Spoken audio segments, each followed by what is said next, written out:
नमस्कार, मी सृष्टी। तर मी आज बनवते उकडीचे मोदक। त्याच्यासाठी मी पातेल्यामध्ये पाणी गरम करायला ठेवलं आहे आणि त्याच्यामध्ये मी मीठ ॲड केलं आहे, नमक, आणि 2 वाटी असं तांदळाचं पीठ घेतलं आहे।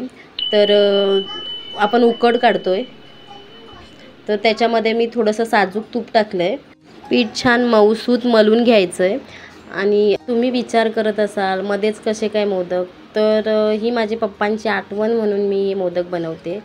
तर ह्याचं नारळाचं झाड माझ्या पप्पांनी लावलं होतं, सो माझ्यासाठी खूप ते स्पेशल आहेत मोदक। तर आपण आता कढईमध्ये तूप ॲड केलं आहे आणि नारळ बारीक किसून नारळ घेतला होता आणि गूळसुद्धा बारीक कट करून घेतला होता, तो सुद्धा मी ॲड केला आहे।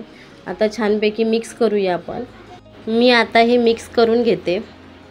तर त्याच्यामध्ये मी वेलची पावडर ॲड केली आहे आणि जायफळ हे सुद्धा ॲड करते। तर मिक्स करून छान आपलं सारण रेडी आहे। आता आपण मोदक बनवायला सुरुवात करूया। तर पीठ मी मऊसूद मलून घेतलं आहे आणि पिठाचा छोटासा गोला घेतला आहे।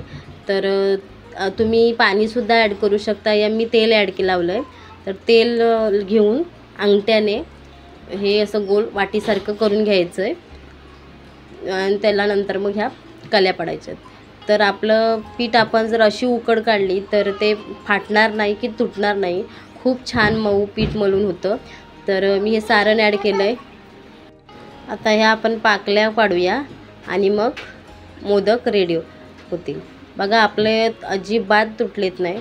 तर असं अंगठ्याने दाबून सारण आतमध्ये टाकायचं आहे आणि मोदक बनवून घ्यायचं आहे। सो माझ्या चॅनलवरती जर कोणी नवीन असेल तर सबस्क्राईब करायला विसरू नका।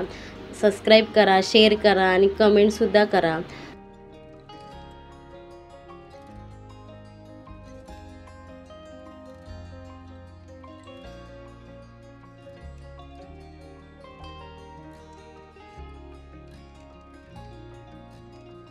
तर आपले मोदक रेडी आहेत। तर मी ते बघा छान मस्तपैकी झालेत।